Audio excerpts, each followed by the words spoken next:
I have something that is going to boggle your mind. It is literally going to boggle your mind. And I will give you an example of what I'm talking about in just a minute. But let me back up for a couple steps and give you a little bit of background.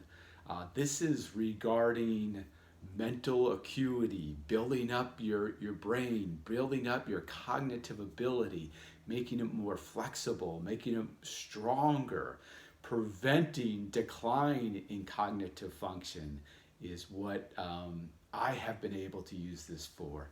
In terms of prevention, this has been so meaningful for myself and for other people I worked with. So of course I want to share it with you, but I've been a physical therapist for a long time, and when I first started therapy, we see everything under the sun, every type of injury and abnormality from head to toe. And the one that I had the most difficult with, I struggled with, was cognitive decline. I just did not know how to treat it. I did not know what interventions. I knew of interventions and treatments, but I was just not successful in helping people. And there were so many nights I would be driving home and I'd be frustrated. I said, what can I do to help these people? Their cognitive abilities are rapidly declining, and it does not seem maybe it's helping somewhat, but in the big picture, it's not going to be long standing. So I was really befuddled. I didn't know what to do. And later on, maybe a couple of years, I struggled through this. I started incorporating HIIT exercises. And HIIT exercises, HIIT, is high intensity interval training. HIIT, they call it HIIT for short. I started incorporating some of those exercises into my regimen, and within a couple weeks, not only physically was it a great exercise, but I started noticing cognitive changes too. My clarity of thought had improved. My decision making was more efficient. Even I could tell a difference in my eyesight, in my coordination. So all these different cognitive abilities started to be enhanced. So it probably kick-started my thought process too. So I started thinking about this and how can I transfer this type of stimulation to more specific cognitive abilities. And it just got me thinking, instead of bicep curls, isolating different muscle groups, isolating your biceps doing curls, what about if we could do like a something equivalent to a cerebellum, the structure in our brain behind our head, a cerebellum curl? Or instead of a bench press for our chest and shoulders and triceps, how about a hippocampus where our memories are stored? How about a hippocampus press? So I dove into it and started researching all these different regions in the brain and what they were responsible for. And then I started to incorporate exercises that isolated these different regions, that would really stimulate these different regions in their brain. And it was really amazing to watch. Not only, again, personally, the differences it made with myself cognitively, but I started implementing these exercises, and I have come to call them B-HIIT exercises. So B, brain-HIIT, high intensity interval training exercises. So B-HIIT exercises is what I coined it. And again, it's exercises that are specifically designed to light up, to stimulate different regions in our brain. And these are the big players, the ones that are affected by cognitive decline, dementia and Alzheimer's, Parkinson's disease. So we're talking the cerebellum, the hippocampus, like I mentioned, the prefrontal cortex, the basal ganglia. Again, these are all the big players that can make such a difference if we are able to isolate, stimulate them, and then enhance their ability. And from physiologically, we're talking about neurogenesis, the ability to to produce more brain cells, more neurons in your brain. This is what these exercises can stimulate. Something called the production of BDNF.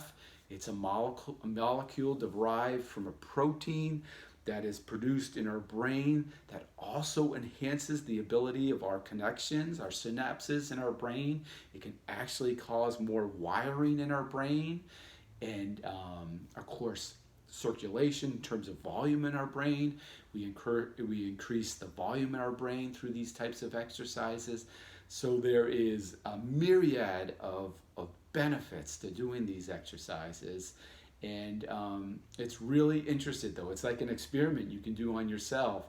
And then within weeks, I think you will notice a difference in terms of your memory, of your cognition, your ability to think, to calculate. Again, I see differences in my vision, in my dexterity. It's really amazing, and it seems to affect people differently. Some people tell me they notice the difference in the way they sleep. They sleep more soundly. A great way people tell me to reduce their stress is by doing these exercises. And again, I really use them for everyone I work with as a prevention, in prevention mode to limit or decrease or even prevent cognitive decline. So it is that important, that critical. So I've spoken a lot. Let me give you an example, and let me give you forewarning. These are very challenging, and it should be. It should be, because we, again, are focusing on different regions of the brain. It's going to be overwhelming at first. It's going to feel like, gosh, I'm never going to be able to do this. But just like exercising, again, just like muscles adapt, they get stronger, they get more flexible. The same can happen in your brain. Your brain will get stronger. The circuitry will become more efficient. You'll grow more neurons. It will all be enhanced. So do not get frustrated. And these are easy to modify. You can break them up in the mini steps, micro steps, and then slowly try to put them all together like a puzzle, and you will be amazed at what you'll be able to do. And it's never ending. There are so many of these exercises I've developed that it's never ending, that you can consistently challenge your brain, the different regions in your brains, to progress further and further, just like exercise. So here we go. Let's give this a shot, and let's see what I can do here. The pressure's on now. Let me get this situated so you can see me. Okay, I think I have enough room. So the first part of this exercise, and again, there's multiple steps here. The first, let me bring that down. The first part is we're going to start with our hands. I want your palms facing you, and if you clench your hands together like you're making a fist, and with your left hand, I want you to extend your thumb, and with your right hand, I want you with your index finger to point it towards your left thumb. So I have thumb and index finger. So again, we're here, thumb extends, and we point the index finger. And then I want you to alternate that. So the right thumb goes up, the left index finger points. And again, we're just going to start alternating back and forth. And this is getting a lot of stimulation. Just this movement alone, you're going to probably struggle with if you have never done it. But again, your brain will start to rewire, and it'll become much more efficient with this. Okay, so once you get that step, we're going to add another step. So this is going to require more stimulation of the brain. Other regions of the brain are going to have to kick in. So we're going to continue with the fingers, thumb and index finger. And as you can see, I'm now going to add marching. Yep, I told you, this can be overwhelming at first, but with practice, you will be amazed what you can do with this. Okay, so we got the fingers, we got the marching going. What can we add now? Let's add a little head movement from side to side. You don't have to go fast. head movement. So we have the fingers, we have the marching, we have the head movement. This is challenging. And now, more stimulation for the brain. We're going to isolate other regions of the brain. Let's close the eyes now. So we have the eyes closed, the fingers moving, the head turning. You got it? Again, don't get boggled down. We can break all these up into micro movements and then put them all together, okay? I'm going to throw one more at you.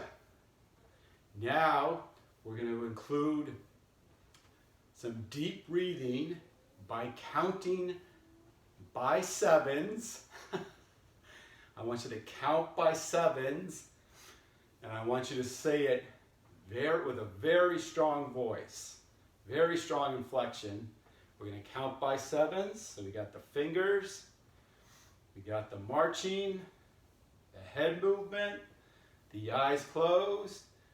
7, 14, 21, 28, 35, 42, 49, 56, 63, 69, 77. There you go. Wow, that is quite a bit. I know. That is quite a bit. And that is exactly what I spoke of earlier, though. You could see, again, I started with the fingers, right? Alternating. Then I added some marching in. Then I added some head movement in. Then I closed my eyes and continued.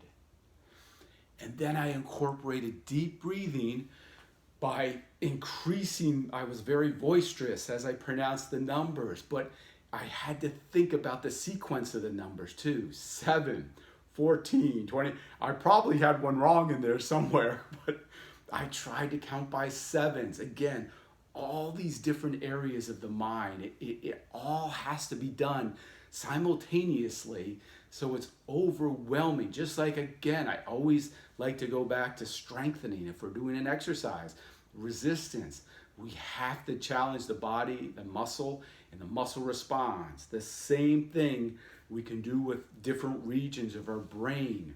If we challenge it, if we overload it, it can respond by producing more neurons in our brain, enhancing the efficiency of those neurons. It is, it's really interesting. I find it very interesting, and the payoffs again are limitless. I really believe that, and especially again if we can do this in a prevention mode where there's so many people who are suffering from cognitive decline now, and the forecast is it's going to get worse. So just like we have to strengthen our bodies, we have to keep our minds strong and flexible so we're able to prevent so much of the decline that is happening currently. So I know that's a lot. Break them down, see, I can't even do it. Break it down into micro movements, and then slowly try to incorporate it into the full movement where you have all those moving parts going on at once. And I think, again, I'd be very interested to hear what you have to say after a couple weeks, the differences that you may see. And I also like to include what I just did. It's aerobic. It takes a lot of balance. It takes strength. There's a lot of functional activity involved in these movements too. So what's going to carry over to activities that you're doing on a daily basis? So it is a no-brainer to do these exercises. Had to get that in. I hope that helps. Please try it. And again, let me know how you're doing with these. All right. Thanks for watching. Get to your exercise. I'll talk to you soon. Bye-bye.